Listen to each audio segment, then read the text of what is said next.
Peace Now. The following are two quotes by John Lennon. Imagine all the people living life in peace. You may say I'm a dreamer, but I'm not the only one. I hope someday you'll join us and the world will live as one. All we are saying is give peace a chance. This series is dear to my heart because for a lot of my life, I focused on creating peace in the world. My experiments in peacemaking have taken many forms. There were marches, celebrations, conferences, demonstrations, retreats, and some meditation, but not enough meditation. It was years later that I realized that inner peace mainly derives from meditation. Meditation is the main wellspring for peace and peacemaking in the world. Meditation is so key in the peacemaking process because peace comes from our higher self. When we're able to experience this part of our higher self, we can project it out into our world, and peaceful things start to happen all around us. Meditation. Sense your body right now.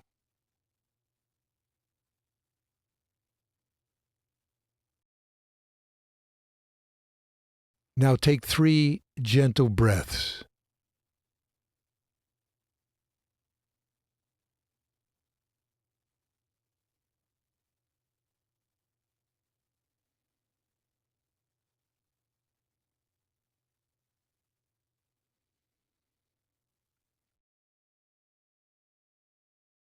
Do you feel a bit more relaxed and peaceful? If so, you're tapping into the peace within you. Take 3 more deep, gentle breaths and feel that peace.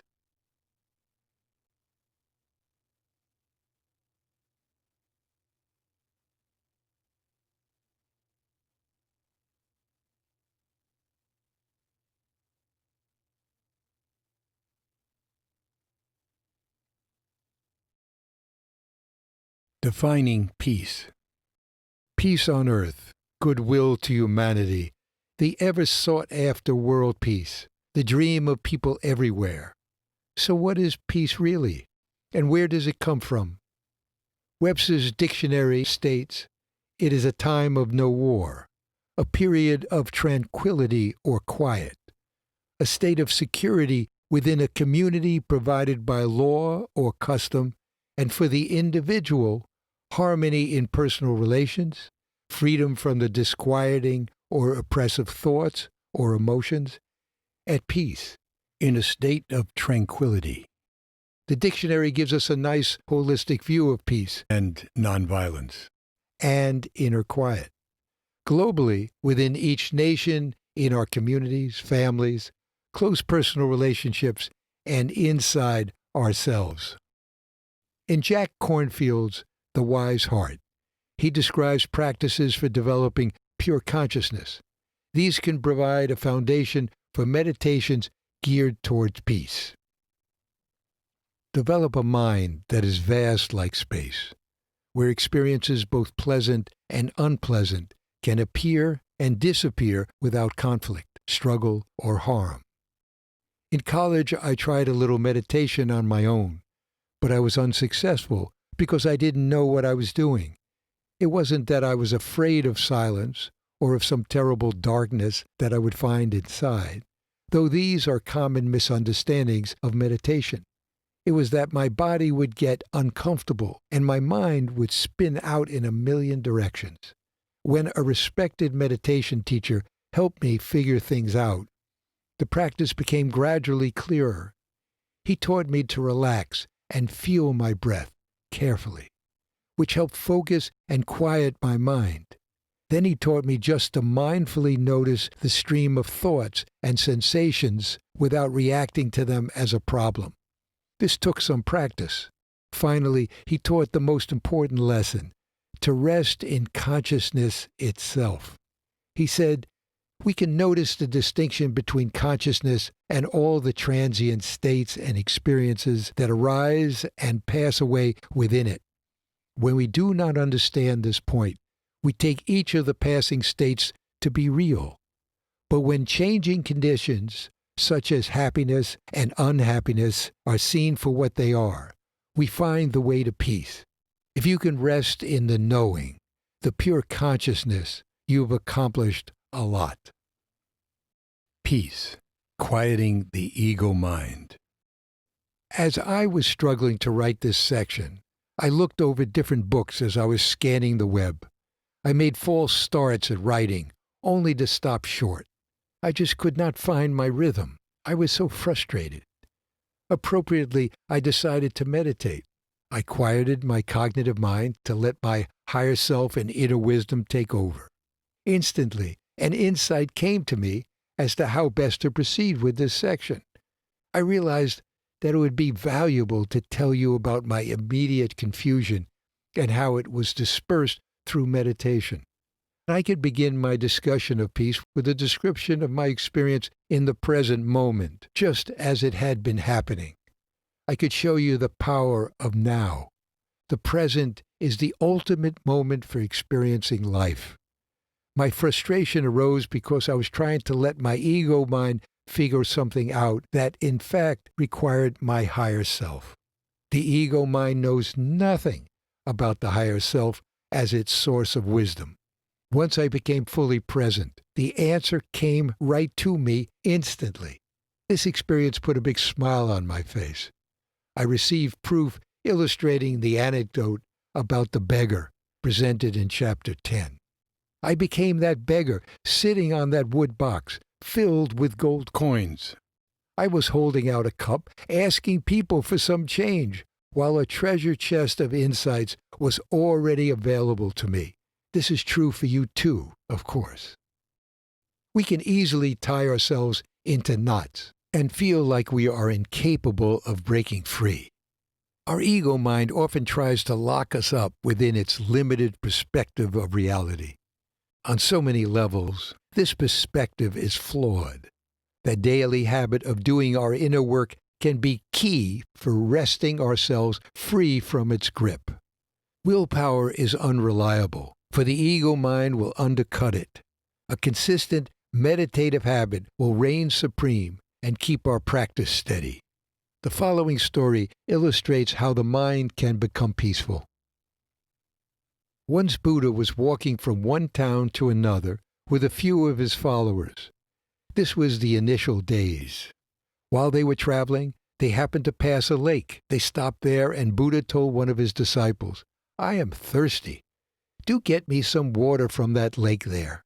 The disciple walked up to the lake. When he reached it, he noticed that some people were washing clothes in the water. And right at that moment, a bullock cart started crossing through the lake. As a result, the water became very muddy, very turbid. The disciple thought, "How can I give this muddy water to Buddha to drink?" He came back and told Buddha, "The water in there is very muddy. I don't think it's fit to drink." After about half an hour, again Buddha asked the same disciple to go back to the lake and get him some water to drink. The disciple obediently went back to the lake. This time, he found that the lake had absolutely clear water in it. The mud had settled down, and the water above it looked fit to be had. So he collected some water in a pot and brought it to Buddha. Buddha looked at the water, and then he looked up at the disciple and said, "See what you did to make the water clean? You let it be, and the mud settled down on its own, and you got clear water." Your mind is also like that. When it is disturbed, just let it be. Give it a little time. It will settle down on its own. You don't have to put in any effort to create peace of mind, because that peace is inside of you. It will happen. It is effortless. Meditation. Let's do a nice breath awareness exercise to become more peaceful. I invite you to count to 10, with counting the first inhalation as number 1, and the following exhalation as number 2, and so on until you get to number 10. If you get lost in thought, just pick up with the last number you can remember and continue to count to number 10. So let's begin.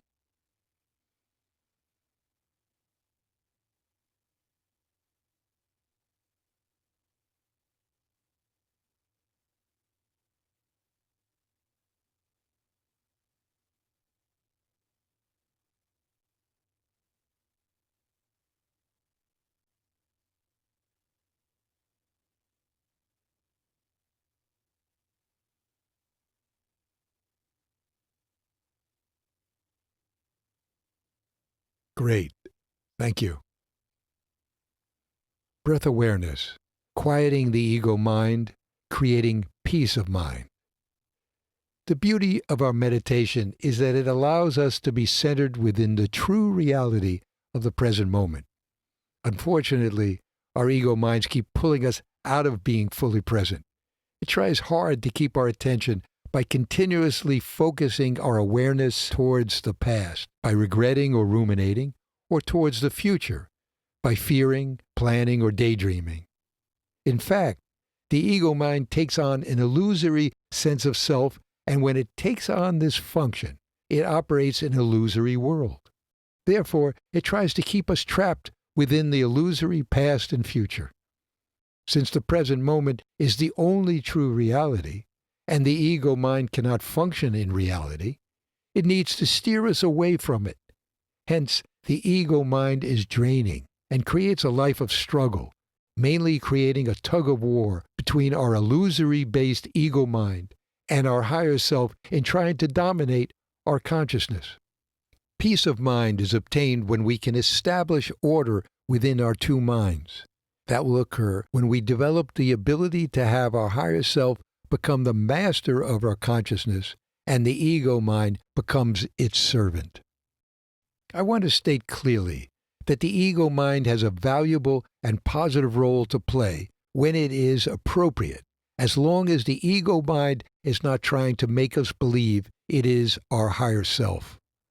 The ego mind has executive functions that are well described by Maslow's hierarchy of needs, such as physiological needs, food, water, warmth, rest and shelter, safety needs, security and protection, belonging needs, and satisfying our need for esteem. But we now know that the ego mind does a lot of things that stymie our desire for enlightenment, because it is a false sense of self. It is out of bounds and harmful playing this role. However, the ego, as opposed to the ego mind, does have a positive role to play, utilizing its executive functions to set down guidelines as to what is appropriate and what is not, because our higher self has a tendency to give everything away. The higher self has great power to connect with everyone from a love perspective, and the ego will help modulate the higher self's overreaching tendencies. Even though the ego has certain essential parts to play in helping us stay alive and well, it is not useful in reaching out to others from the heart, nor connecting with spiritual reality on any level. For inner peace and peacemaking, there is no peace when we are consumed by the ego mind, because the basic emotion underlying the ego mind is fear, not love. The key method again to transition from the ego mind to the higher self is to first use our trusty tool, breath awareness. This grounds us in the present moment. We can then draw upon the power of our inner peace, that is a key characteristic of our higher self. From there, we can experience our inner peace, and automatically it will start projecting it out to others. Through the power of resonance, this inner peace vibrates peace all around us, on all levels and without limit. Model for an enlightened, peaceful life, the river. I introduce a guided visualization of living life on a river that helps the meditator experience peace while dealing with life's struggles. This experiential visual model utilizes the dynamics among three components: the ego mind, the higher self, and life itself. To begin, let's imagine a river that emerges from a spring way up in the mountains. The spring comes from purified well water deep in the bowels of Mother Earth. This river starts out with a nice, robust flow of clean mountain water and then flows down towards the sea, through canyons and valleys, until it finally empties into a large bay. There the river loses some of its physical form and merges into the larger body of water. The river symbolizes the course of our life. The water emanating from the mountain spring represents our birth. We first float down the river in a small canoe. As the river becomes wider, we grow up to adulthood, traveling down the river on two totally different larger vessels, a houseboat and a life raft. Riding along on the houseboat represents the time in our life when we're being consumed by our ego mind. Traveling on the life raft represents experiencing life through our higher self. The river, houseboat, and the life raft represent our physical and spiritual life as a whole. We are always flowing down our river until we end up in the sea, which represents the death of our body, but not our higher self or soul. The image of a life raft, our higher self, was chosen to suggest that to successfully experience life to the fullest, you need a rescue vehicle, the life raft, to get out of the houseboat, our ego mind. With our life raft, we can periodically escape the houseboat, which has, up to this point, gotten us through life. But from here on out, we want to primarily move on from being locked up in that troubling state of being and find peace by learning to ride down the river of life primarily in our life raft. To be clear, when we're in our ego mind, we're living on the houseboat, and that is not a very pleasant place to be. Do you remember the line, "A house is not a home"? A house only becomes a home when there is love in it. And since the ego mind is devoid of love, the houseboat stays a house, not a home. First off, this houseboat is a bit unusual because it has a high fence all around the outside edge of the boat. It is so high that the captain, which is you, can't see the river over the fence, nor how it flows, nor its direction. In fact, when we're in our ego mind, we are quite a bit disconnected from the flow of our lives because instead of being in the here and now, where life is occurring, we are constantly thinking about things in the past or the future.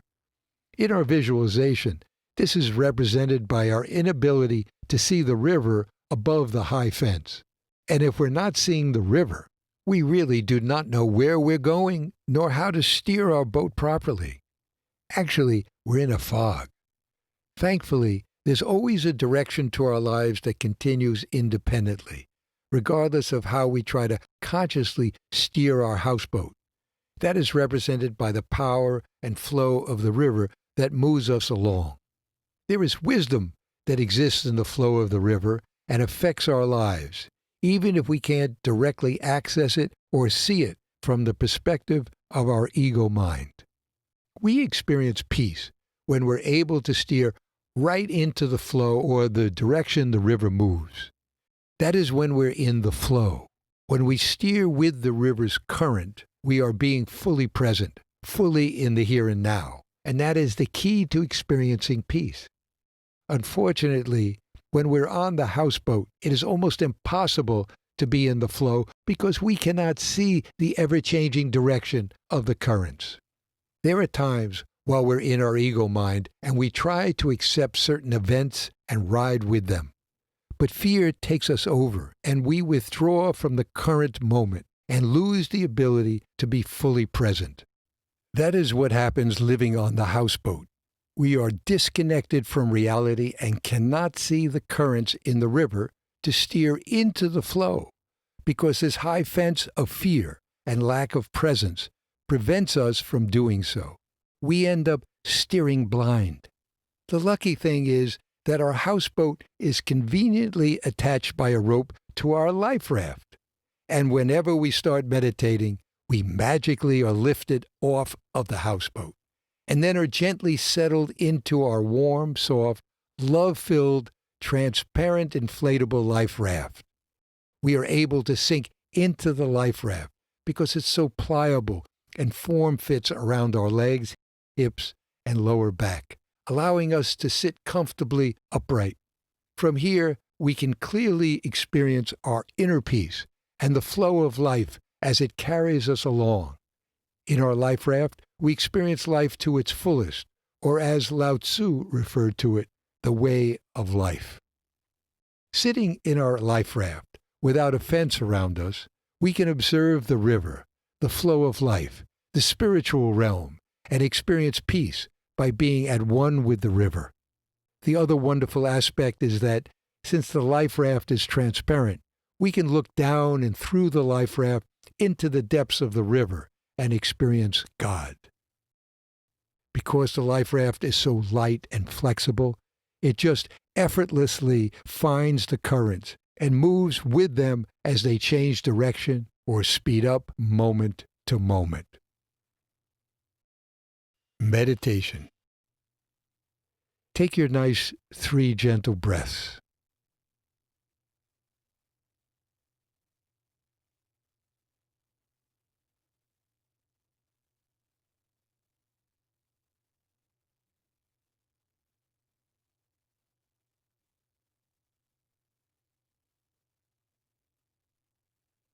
Now imagine you're on your warm, light, pliable life raft as you gently flow down the river with the sun shining, and you lean back, feeling very peaceful.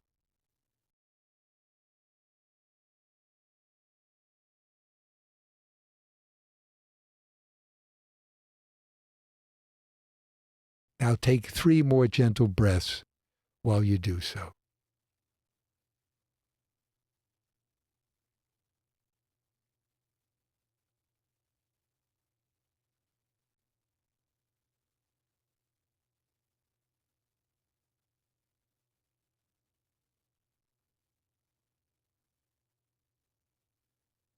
Great. Thank you. In contrast, when we're back on the houseboat, it often generates a lot of turbulence as it spins around as we try to navigate our lives along the river without really seeing our way along. We're unable to sense the currents, so we bump up against one current after another, going this way and that. In real life, our ego minds keep avoiding the present moment while generating a storm of thoughts, emotions, moods, and physical sensations that are disconnected from reality, and we are unable to feel them because we're not in the present moment. To clarify, the high fence around the houseboat allows us to recognize physical but not spiritual things. The only physical things we see are the banks of the river, but not the river itself. By spiritual, I mean the life energies or life forces that make up who we are, as well as the life energies of other people and the greater world around us. When we are in our ego minds and on the houseboat, we are not aware of these spiritual aspects of our lives, and thus we feel disconnected, separate from others, and even from ourselves. Our objective. As we have seen, the river model is a good way to understand the dynamics we experience when we make transitions from our ego mind to our higher self and back again. The objective is to be able to reside most of our day within our higher self and use our ego mind when it is appropriate. In the river analogy, we can then let the houseboat trail behind us as we lead the way down the river in our life raft when the houseboat is not needed. When we master this, peace of mind can be achieved. As you may have experienced directly by now, it is a wonderful experience to be in the higher self. It is the place where we would rather be most of the time. It is our destiny to become grounded in the higher self. When we need executive functions, we can shift back into the ego mind. Once we're done with the ego mind, we can go right back to the higher self. The objective of our journey is to be able to deftly make those shifts. Meditation and world peace. The day the power of love overrules the love of power, the world will know peace. Mahatma Gandhi. This quote by Gandhi ties in with Chade Meng Tan in his first book, Search Inside Yourself. Besides being one of Google's earliest programmers, he also had a job as the company's jolly good fellow, who would welcome VIP guests when they visited the Google headquarters. Tan also organized the Google Mindfulness program, the most popular of Google's extracurricular classes. It is Meng's life goal to bring about world peace by spreading inner peace and compassion through meditation, which he feels is the key component in facilitating that transition. That is my belief as well, and my goal in life, which is to spread meditation to as many people as I can. We have come to the same conclusion. The following describes a eureka moment Tan had while he was still at Google. Everybody already has a rough idea of what emotional intelligence is. More importantly, everybody knows that emotional intelligence is a very useful skill. Even without fully understanding EQ, many people know or suspect that EQ will help them fulfill their worldly goals in life, such as becoming more effective at work, getting promotions, earning more money, working more effectively with other people, being admired, having fulfilling relationships, and so on. In other words, EQ aligns perfectly with the needs and desires of modern life. EQ has two more important features.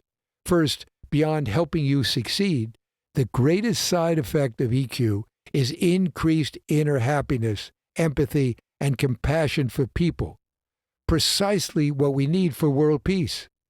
Second, a very good way, and I suspect the only way, to truly develop EQ is with contemplative practices, starting with meditation.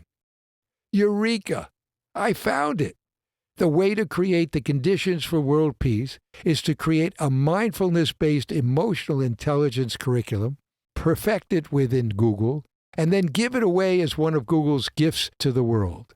The alignment is perfect. Everybody already wants EQ. Businesses already want EQ, and we can help them achieve it. They can then become more effective at achieving their own goals and at the same time create the foundations for world peace. When I read this section in Tan's book, I could not believe it. It was exactly my thought.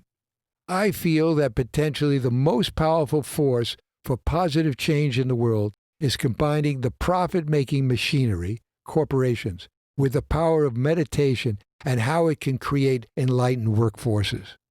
When the business community realizes that a meditative workforce can help them become more profitable, more and more companies will integrate meditation into the work experience. This corporate wave of positive change can go a long way in transforming the world. I promise you, after I finish this book, I will reach out to Tan and discuss how we can work together. Why we thirst for peace in our lives. Many people say to themselves when they're feeling extreme stress, "Please give me a break from this unsettling experience of living." When we live our lives stuck in the ego mind, so much of it is all about analyzing, comparing, fearing, regretting, and worrying. Plus, we are caught in this unpleasant bouncing back and forth between the past and the future.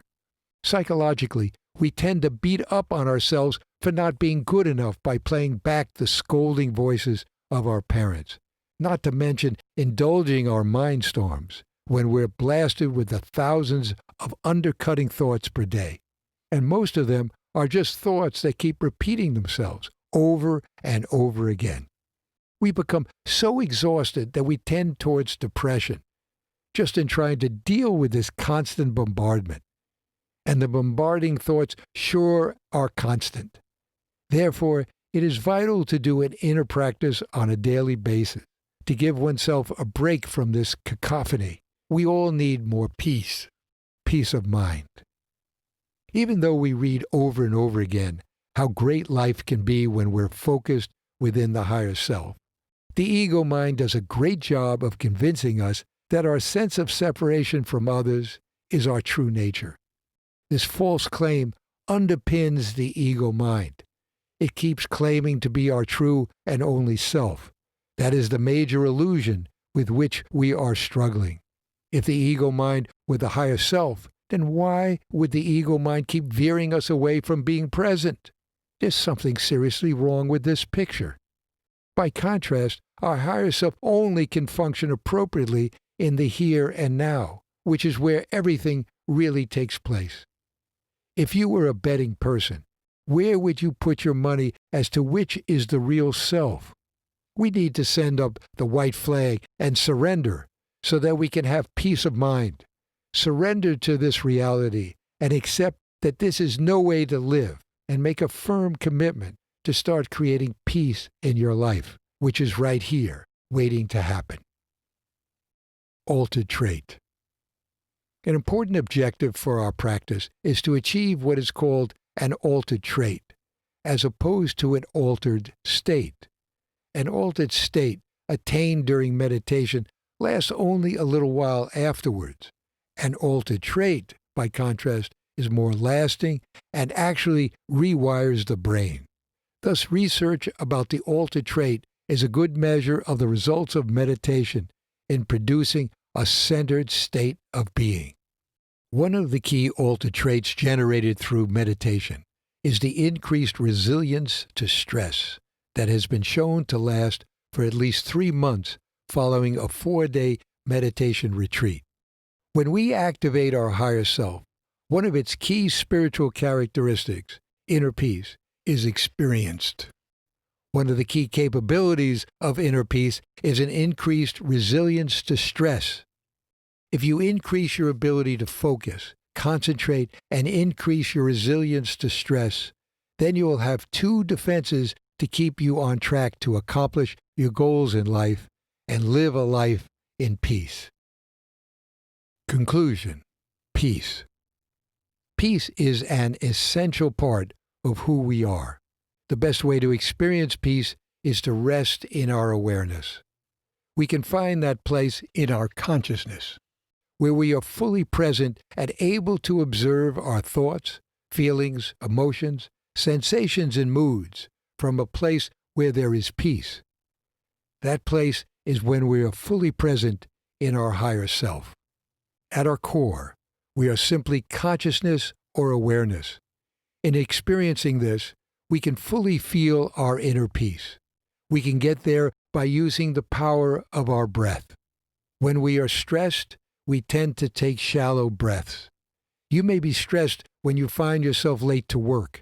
You immediately get into a state of fear, and unconsciously, you start taking shallow breaths, and even sometimes holding your breath. These disruptions in breathing further increase your stress because you're almost choking yourself unconsciously, and that is not very pleasant. So when you become aware that this is happening, and you take those delicious 3 deep breaths, you stimulate your vagal nerve, part of your parasympathetic nervous system. This mechanism tells your body that everything is okay. You can begin to relax and restore your natural breathing. Then you can experience some of that inner peace you've been connecting with in your practice. You resonate with that inner peace and share the peaceful mood with others around you. While resting in awareness, you're able to watch your emotions and thoughts come and go from a place of peace and centeredness. The key here is to realize that you are the awareness itself, rather than the passing emotions and thoughts. Your inner awareness is a constant. The key tool to access your awareness is your breath, while your emotions and thoughts move on and new ones emerge. In this manner, you stay in a peaceful state. This peace is experienced in our practice. More and more, this can be done while not only in formal practice, but to bring peace alive in daily life. Meditation. Sense your body right now.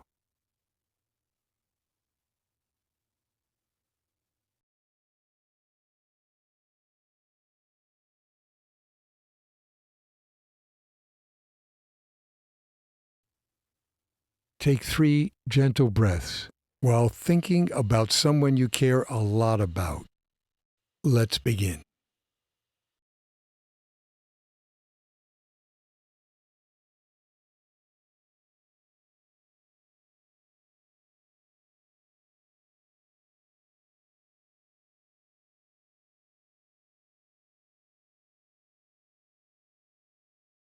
and then say silently to this person after me. I offer you peace. I offer you love. I offer you friendship. I see your beauty. I hear your needs. I feel your feelings. My wisdom flows from the highest source.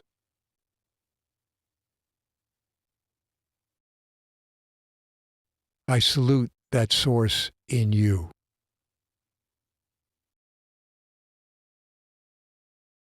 Let us work together for unity and peace.